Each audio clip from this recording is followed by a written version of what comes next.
सुख राशि। इसका मतलब क्या हुआ कि ईश्वर का अंश जो हम लोग जीव हैं, तो हमारे अंदर जो ईश्वर का अंश है वो अविनाशी है। भाई जो अविनाशी का अंश क्या होगा? अविनाशी ही तो होगा ना। अविनाशी का मतलब क्या होता है? जिसका विनाश नहीं हो सकता है। और किसका विनाश नहीं हो सकता है? जिसका जन्म नहीं हुआ। क्योंकि जिसका जन्म होगा उसका विनाश होगा ही होगा। इसीलिए कहते हैं कि परमात्मा के तो सब रूप हैं अनेक, एक परमात्मा के रूप हैं अनेक, लेकिन वो परमात्मा जो पूरे ब्रह्मांड का मालिक है उसका बाप कोई नहीं है, वो सबका बाप है। क्योंकि वो तो जन्म लिया ही नहीं है, तो उसका बाप कैसे कोई होगा? वो तो अविनाशी है। सोचने वाली बात है। तो आज के बाद से समझ जाइएगा कि जिसका बाप है कोई, तो वो परमात्मा नहीं हो सकता है, वो परमात्मा का रूप हो सकता है। इसीलिए ब्रह्मा विष्णु महेश, उनके जितने अवतार हैं, जितने देवी देवता हैं, ये सब परमात्मा के रूप हैं, परमात्मा नहीं हो सकते। जो साहब है, साहब सबका बाप है, साहब का बाप को नहीं, बेटा बनकर जो फिर रहा वो तो साहब नहीं। बेटा किसको कहते हैं? कोई बाप का बेटा होता है ना भाई, जी है कि नहीं? या माँ का लाल होता है जी। तो इसका मतलब बेटा का मतलब ही हो गया कि इसका कोई माँ होगी, इसका कोई बाप होगा। मतलब वो जन्म लिया है। कहते हैं लोग भाई बच्चा जन्म लिया है, क्या हुआ? बेटा है कि बेटी है? यही होता है ना जी। तो जो जन्म ले लिया तो उसका विनाश होगा, और जिसका विनाश होता है वो परमात्मा नहीं है। क्योंकि परमात्मा तो अविनाशी है, लेकिन वो परमात्मा का रूप जरूर है, क्योंकि सब कुछ तो परमात्मा से ही निकला है ना भाई जी। उनसे हटके तो कुछ हो नहीं सकता है ना। परमात्मा से अलग तो कुछ है ही नहीं। सब कुछ जो है, निर्जीव सजीव जितना कुछ है, सब परमात्मा का ही रूप है। अब आप कहेंगे कि निर्जीव में भी परमात्मा है क्या? बिल्कुल है। हम आपको उदाहरण से बता रहे हैं। ये तो आप ऐसे कह सकते हैं कि कण कण में है, तो जानना अलग बात है। आप लोग अहिल्या का नाम सुने होंगे जी। जो गौतम ऋषि की पत्नी थी जी, जी, जी। और गौतम ऋषि का श्राप हुआ कि वो नारी से क्या बन गई? पत्थर बन गई। और वो पत्थर के रूप में तब तक जगह पर पड़ी रही जब तक कि उस रास्ते से भगवान राम गुजरे नहीं, और उनका चरण पत्थर पर पड़ा, और वो पत्थर से फिर से वो अहिल्या नारी बन करके निकल गई। इसका मतलब उस पत्थर में अहिल्या व्याप्त थी कि नहीं? जी व्याप्त थी। इसका मतलब है निर्जीव में वो परमात्मा का अंश व्याप्त रहता है जी। क्योंकि उसके बिना कोई अस्तित्व हो ही नहीं सकता है किसी चीज का। तो ये बात को समझना बहुत महत्वपूर्ण है कि पूरे अखिल ब्रह्मांड का जो मालिक है, जो परमात्मा है, वो एक है जो जन्म नहीं लेता है और वो मरता नहीं है। ये हम नहीं खाली बोल रहे हैं, सदगुरु कबीर ने भी यही कहा है, और तुलसीदास ने भी रामचरितमानस में यही कहा है कि ईश्वर अंश जीव अविनाशी। उसका जो अंश होगा वो अविनाशी होगा परमात्मा का। और वो कैसा होगा? चेतन होगा जी। तो परमात्मा का जो प्रकट स्वरूप जो होगा वो हमेशा चेतन होगा। चेतन किसको कहते हैं और जड़ किसको कहते हैं? अरे जो निर्जीव और सजीव का जो अंतर आप पढ़े वही तो है। जो निर्जीव है, जिसमें जीव प्रकट नहीं है, जो खुद से चल फिर बोल हंस नहीं सकता है, वो चेतन नहीं है, वो जड़ है। और चेतन वो है इसके अंदर परमात्मा की वो शक्ति है कि उस शक्ति के बदौलत खुद से चल फिर सकता है, बोल सकता है, हंस सकता है। तो हमारा जो ये शरीर है यह चलायमान है क्योंकि इसके अंदर चेतन अंश परमात्मा का है। और जब ये अंश निकल जाएगा तो ये शरीर क्या हो जाता है? जड़। मुर्दा जो होता है उसका जड़ है। वो मुर्दा अपने से चल सकेगा क्या? नहीं। उसके सामने उसके घर वाले कितना चिल्ला चिल्ला के रोते हैं, छोड़ के चल गईला हो, छोड़ के चल गईला हो, हमारी हमारू। वो सुनता है क्या? नहीं। क्योंकि जो छोड़ के चला गया वो नहीं है वहां पर। एक्चुअल में जो गया है वो नहीं है, वो जड़ तो वहीं पर है, शरीर वहां है, लेकिन एक्चुअल में उससे चेतन जो है वो निकल गया, तो थोड़ी सुन रहा है वहां पर। इसलिए वैसे ही पड़ा रहता है, उठता नहीं है। जिसके अंदर चेतन होगा वो नींद में सोया रहेगा तो उसके सामने रोने गाने से उठ जाएगा कि नहीं? क्योंकि उसके अंदर चेतन है, भले ही वो पड़ा हुआ है लेकिन अभी चेतन उसके अंदर है। तो इसको चेतन कहते हैं। तो ईश्वर का अंश जो होगा वो चेतन के रूप में प्रकट होगा। तब बताइए, ऐसे में मिट्टी का बना हुआ मूर्ति, पत्थर का बना हुआ मूर्ति को भगवान मान लेना क्या उपयुक्त है? नहीं। लेकिन फिर भी चलिए, उसका एक मूर्ति का आप रूप बना करके आप अपना ध्यान को केंद्रित करने के लिए बना लिए कि हम भगवान को नहीं देखे हैं, अभी तो थोड़ा ध्यान हम केंद्रित कर रहे हैं, कोई बात नहीं है। लेकिन मिट्टी और पत्थर की मूर्ति को बना करके खुद से और उसको भगवान मान करके उसकी पूजा आप करते हैं, और जिस मूर्ति को परमात्मा ने बनाया जो चेतन है, जिसमें परमात्मा का अंश प्रकट है, उसको आप कहते हैं कि तुम नीचा जात है, तुम ऊंचा जात है, तुम गरीब है, तुम अमीर है, तुम छोटा है, हम बड़ा है। ये कैसा बात हुआ? ये तो सही नहीं कहा जा सकता है ना। ठीक है, आप मूर्ति का पूजा करना चाहते हैं, परमात्मा तो सब जगह है, पत्थर में भी है, मिट्टी में भी है, आप करिए। लेकिन जहां प्रकट है उसका अनादर, और जहां जड़ रूप है, जहां से कुछ नहीं प्रकट है, उसका पूजा सोचने वाली बात है। तो हमें परमात्मा को सबसे पहले कहां देखना होगा?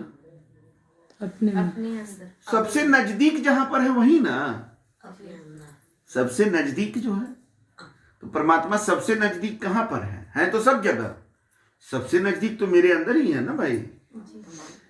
तो सबसे पहले परमात्मा का दर्शन हमें कहां करना है, परमात्मा का अनुभव हमें कहां करना है? तो अपने अंदर। लेकिन हम ढूंढ कहां रहे हैं? बाहर। इस पर साहब क्या कहते हैं? कस्तूरी कुंडली बसे मृग ढूंढे बन माही। हरिण के नाभि में, एक खास जाति का जो हरिण होता है उसके नाभि में कस्तूरी पाया जाता है, और उसका नाभि में से वो कस्तूरी का खुशबू फैलता है जंगल में, और वो हरिण वही खुशबू के पीछे भागता रहता है कि ये कहां से आ रहा है खुशबू, और भागते भागते शिकारी के पास तक चला जाता है। इधर उधर भटकते भटकते शिकारी उसको मार देता है, और वो कस्तूरी है उसी के अंदर, लेकिन उसको बताने वाला कोई गुरु नहीं है। लेकिन वो तो हरिण है। यहां आदमी का जिंदगी ऐसे ही बीत रहा है। कस्तूरी रूपी परमात्मा का जो चेतन अमल सहज सुख राशि, तुलसीदास की वो लाइन बता रहे हैं ना, चर्चा कर रहे हैं ना अभी हम लोग। ईश्वर अंश जीव अविनाशी चेतन अमल। अमल मतलब क्या होता है? जिसमें कोई मल ना हो, जिसमें कोई गंदगी ना हो, कोई विकार ना हो, जो निर्मल है। तो ईश्वर का जो अंश होगा वो निर्मल होगा। तो हमारे अंदर जो ईश्वर का अंश है वो निर्मल है। हम में मल हो सकता है, लेकिन हमारे अंदर जो ईश्वर का अंश है प्रकट, उसमें मल नहीं होता है। चेतन अमल सहज सुख राशि, वो बड़े आराम से सहजता से सुख का राशि है, और वही सुख हम खोज रहे हैं। हम परमात्मा को खोजते हैं, और परमात्मा को क्यों खोजते हैं? अधिकतर लोग परमात्मा को सुख शांति के लिए खोज रहे हैं। तो हम परमात्मा को भी बाहर खोज रहे हैं और सुख को भी बाहर खोज रहे हैं, संसार में खोज रहे हैं परमात्मा को, और सुख को भी हम संसार में खोज रहे हैं। और सुख का राशि कहां पर है? हमारे अंदर, हमारे अंदर। और खोज रहे हैं हम बाहर, तो कभी मिलेगा? तो इसी पर साहब कहते हैं, वस्तु कहीं और ढूंढे कहीं, किस विधि आवे हाथ, कभी मिलेगा नहीं। वस्तु तभी ही पाइए जब भेदी ले लेवे साथ। वो वस्तु का भेद जानने वाला, जिसको गुरु कहते हैं, उसका जब साथ मिल जाएगा तभी वो वस्तु मिलने वाली है। नहीं तो वस्तु तो कहीं है और तुम खोज कहीं और रहे हो। तो कभी तुम्हारे जीवन में सुख मिलेगा? कभी तुम्हारे जीवन में परमात्मा का तुम समझ पाओगे क्या? नहीं समझ सकते। तो हमें सबसे पहले परमात्मा को अपने अंदर, सुख को अपने अंदर समझना है, ढूंढना है। तो आप देखेंगे कि आज हमारे दुख का कारण क्या है। साहब कहते हैं, यह संसार कागज की पुड़िया, बूंद पड़े गल जाना है ना जी। आदमी बहुत सारा चीज अपना मन में सोच करके रखे रहता है, हम ऐसे करेंगे, वैसे करेंगे, ये है वो है, अपना एक बना के रखा हुआ है। बूंद पड़े गल जाना है, एक छोटा सा झटका लगा, सब खत्म हो गया। जी। अभी देखिए, हमारे देश के जो तीनों कमांड के सेनाध्यक्ष थे, उनका कितना बड़ा योजना था देश के सेना में सुधार लाने के लिए, लेकिन सब खत्म हो गया। अब कोई दूसरा उसको बना सकता है, लेकिन उनके अंदर जो था वो तो समाप्त हो गया ना। तो साहब कहते हैं कि जो संसार हम बनाए हैं, मन का जो संसार बना के रखे हुए हैं, हम मन को बाहर करके जो रखे हुए हैं, ये कागज का पुड़िया है, एक बूंद पड़ेगा बस सब गल जाएगा। हम इस संसार से सुख चाहते हैं। महापुरुष क्या कह रहे हैं, सदगुरु कबीर क्या कहते हैं, ये संसार कांटे की बाड़ी, उरज उरज मर जाना है। आज देखिए लोगों का जीवन कितना उलझा हुआ है। अधिकतर लोगों से बात करिए, उनके जीवन में जो तकलीफ है वो सब रिश्ता नाता का तकलीफ है उनके पास। कोई बाप से परेशान है तो बाप बेटा से परेशान है, कोई पत्नी से परेशान है, कोई बच्चा से परेशान है, कोई बच्चा के लिए परेशान है, कोई बहू से परेशान है, कोई दामाद से परेशान है। ये सब रिश्ते नाते जो प्रेम के खोज में आदमी बनाया। अभी वो बोली ना कि हम प्रेम खोज रहे थे, और जहां से प्रेम खोज रहे थे वहां से दुख ही मिला रहा है। तो ये जो रिश्ते नातों का हम जो जाल तैयार किए हैं, ये जाल क्या है, कांटों का बाड़ी है। इसी में उरज उरज के मर जाना है, क्योंकि तुम खोज रहे हो बाहर में, इसलिए तुम बाहर में कांटों का बाड़ी तैयार कर लिए, अपना खुद बना लिए। कहते हैं ना कि मकड़ा जो है ना, वो अपने जाल में खुद फंसता है, कोई और उसको नहीं ये करता, वो अपने ही जाल में फंसता है। तो हम लोग भी अपना जो बना करके रखे हुए हैं रिश्ते नातों का जाल, वो कांटों का बाड़ी है, उसी में उरज उरज करके आदमी मर जा रहा है। उसको लगता है कि हम इतना कुछ लगा दिए, कोई हमसे खुश नहीं है। लास्ट में पता चलता है कि कोई रिश्ता नाता उससे खुश नहीं हो पा रहा है। जिसको एक बच्चा है तो कहता है कि बाप माँ को कि सब कुछ हमको दे ही दो, जिसको दो है तो कहता है कि एक को उसको ज्यादा दे दिए, इसको कम कर दिए। कोई कहता है कि बेटी को ज्यादा कर रहे हो तो बेटा को कम कर रहे हो, हमको कम किए उसको ज्यादा किए। तो ये कांटों के बाड़ी से अगर हम खुशियां चाहेंगे तो कभी मिलेगा क्या? कभी नहीं। और तब हम रोते हैं कि हमारे जीवन में तो सुख नहीं है, हमारा भाग्य ठीक नहीं है, तो हमको परमात्मा दुख दे रहे हैं। भगवान होते तो हमको दुख कैसे होता, भगवान हमको दुख देते हैं। अरे भाई, परमात्मा हमको क्यों दुख देंगे? परमात्मा को अगर हमसे कोई दुश्मनी होती तो हमें जीवन ही क्यों देते? लेकिन वो एक व्यवस्था बना करके ये जीवन दिए हैं। जैसे आप एक छोटा सा दुकान भी खोलिएगा तो वहां कुछ नियम बना के रखिएगा ना भाई जी। आप एक छोटा सा परिवार है, 4 आदमी का आपका, तो उसमें कुछ नियम है ना, व्यवस्था है ना। एक घर बनाते हैं तो घर में कुछ व्यवस्था होता है ना। तो परमात्मा ने इतना बड़ा सृष्टि बना दिया तो कोई व्यवस्था नहीं बनाए होंगे, उनका बनाया हुआ व्यवस्था है। अब उस व्यवस्था का जो उल्लंघन करेगा तो उसको तो दुख मिलेगा ही ना। अब जैसे यहाँ बिजली लाया गया है, ये क्यों लाया गया बिजली? ताकि यहाँ रोशनी रहे, पंखा चले और कुछ काम हो, फ्रिज चले।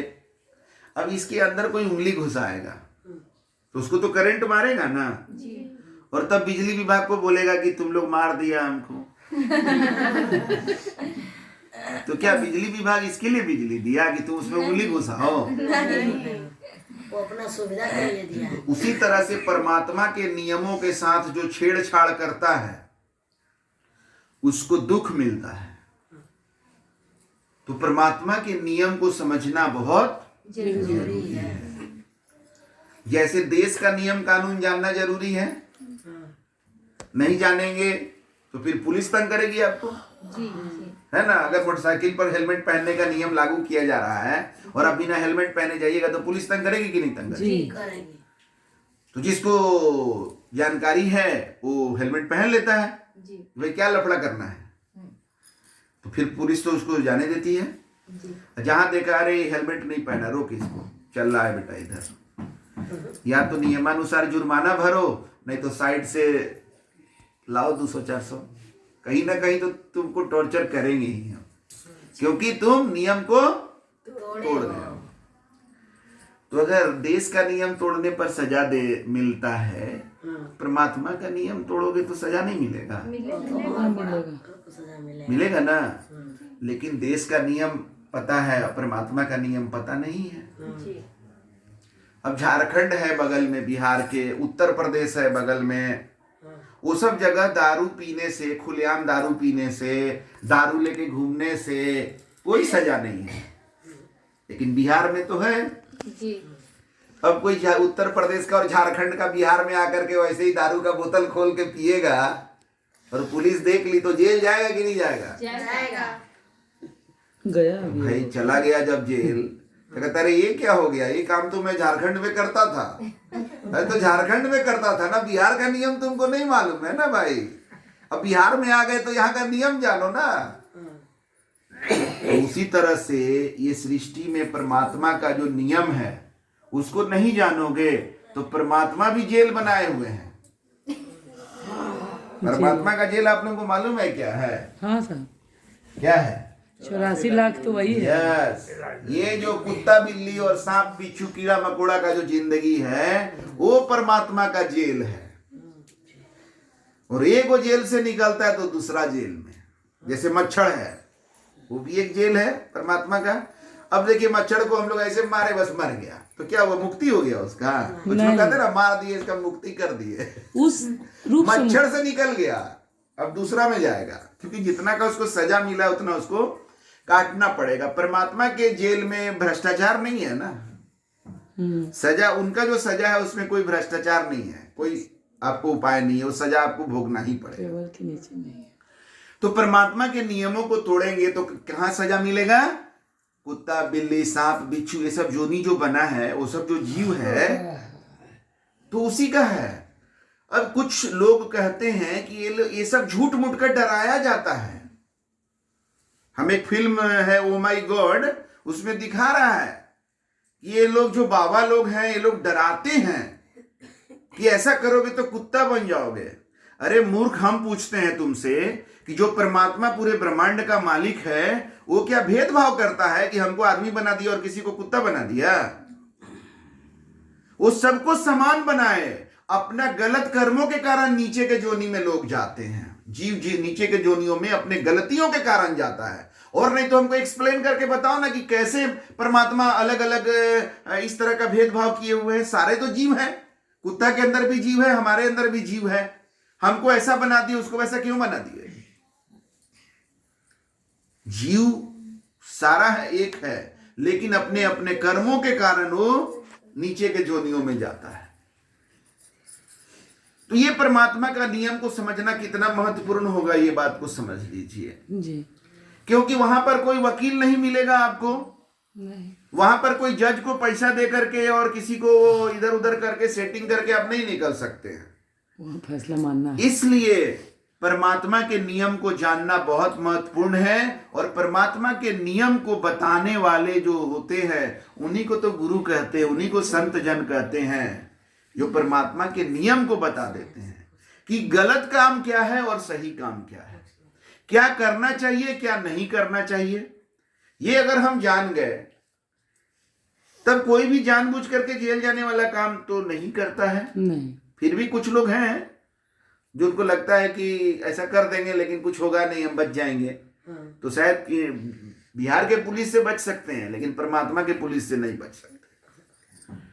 तो हमारे जीवन में सबसे पहले संत जनों का संगति, साधु जनों का संगति, गुरु का चरण शरण सबसे पहले इसके लिए जरूरी है कि हम जान तो सके कि सही क्या है और गलत क्या है।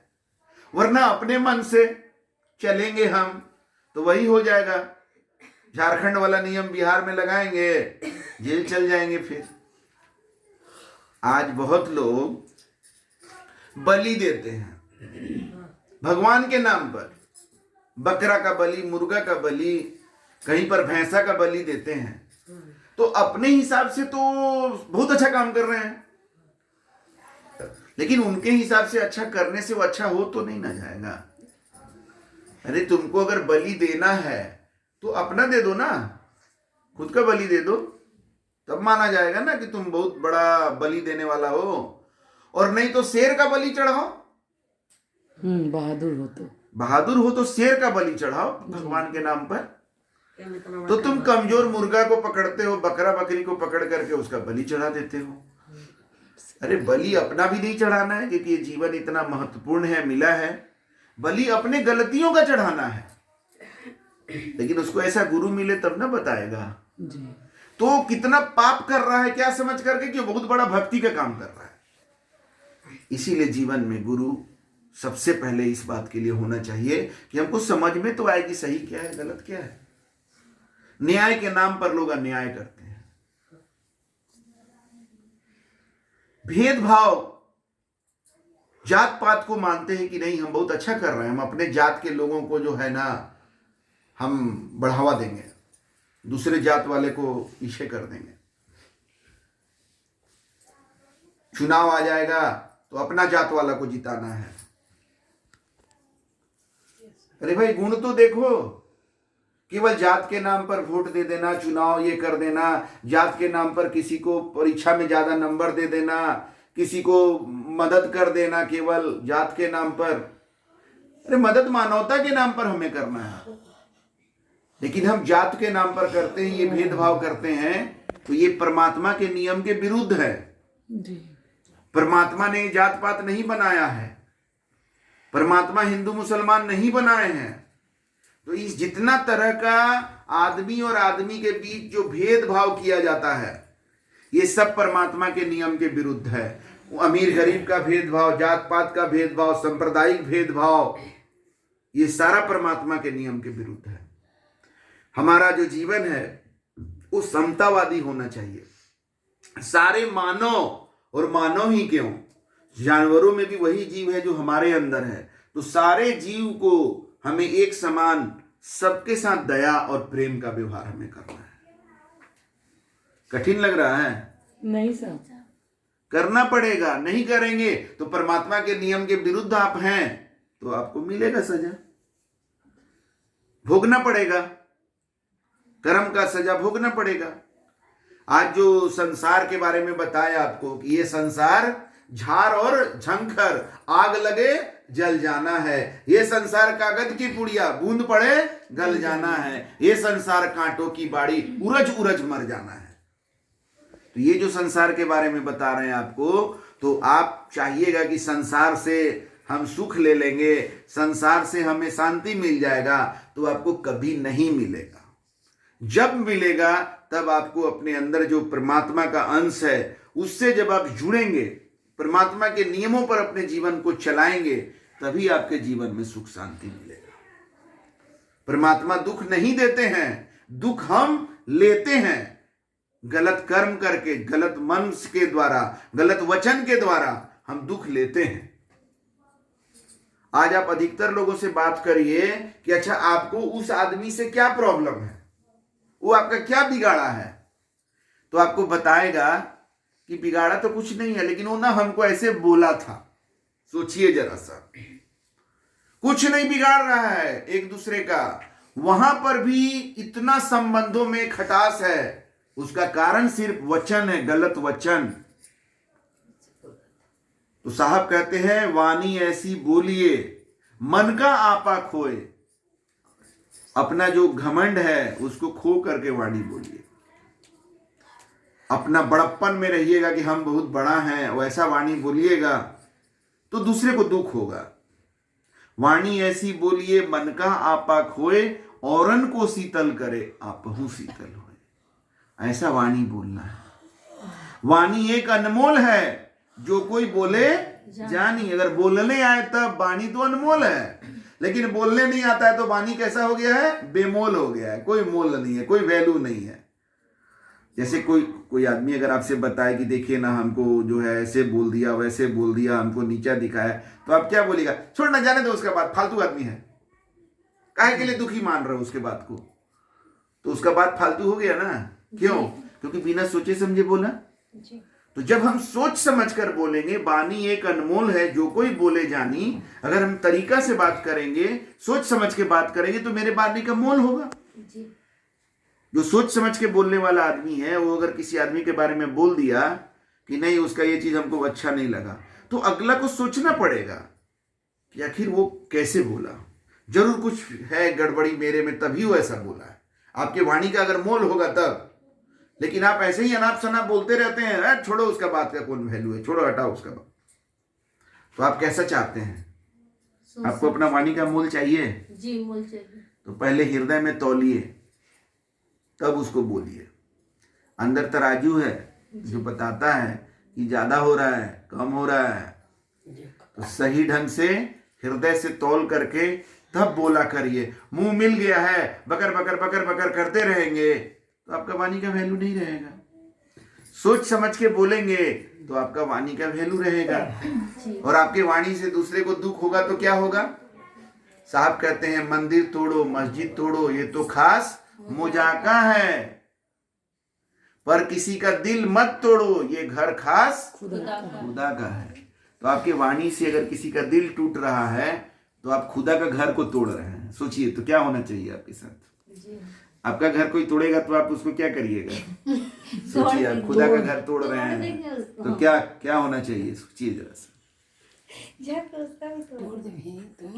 तो ये है अब वाणी। अब देखिए रामचरितमानस में ही तुलसीदास बोल रहे हैं कि दया धर्म का मूल है और पाप मूल अभिमान। तुलसी दया न छाड़िए जब लग घट में प्राण। सारे पापों का जड़ क्या है? अहंकार। तो अहंकार से भरा हुआ जो हम वाणी बोलेंगे तो हम क्या किए? पाप बटोर रहे हैं। और ये अहंकार मिटेगा कैसे? गुरु के चरण में।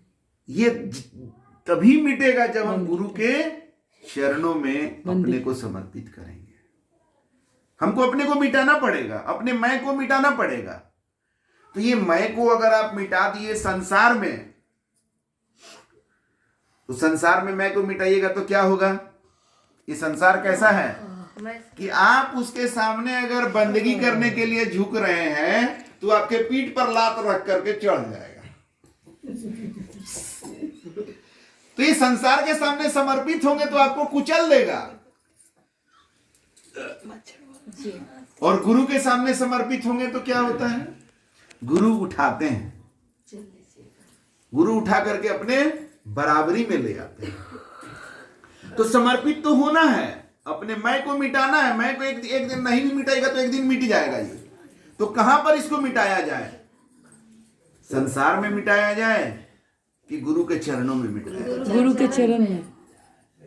गुरु के चरणों। और जो संत जन होते हैं, जो गुरु जन होते हैं, उनका जीवन कैसा होता है? वो पहले से मिटे हुए होते हैं।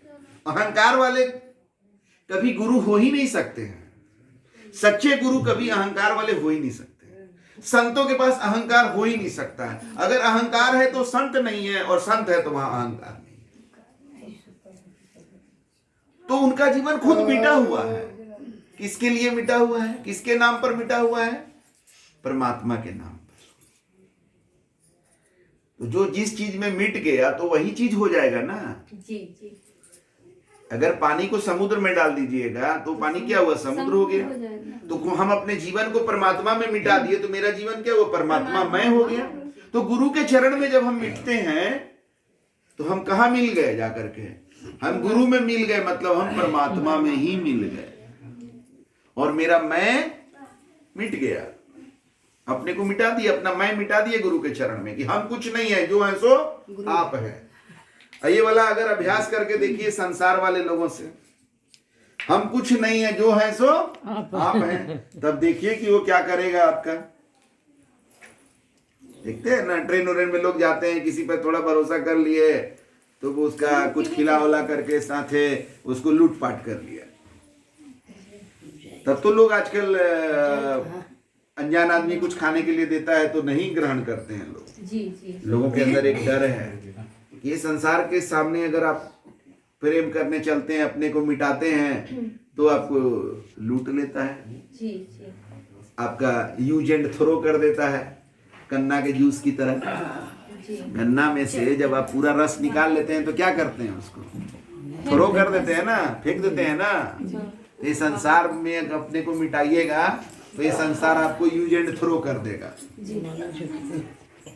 लेकिन वही गुरु के चरण में अपने को मिटाएंगे तो वहां से आपको नया जीवन मिलता है। क्यों मिलता है नया जीवन? क्योंकि जो गुरु हैं उनमें स्वार्थ नहीं है, अजीत में स्वार्थ है, वो सच्चा गुरु नहीं है। जी।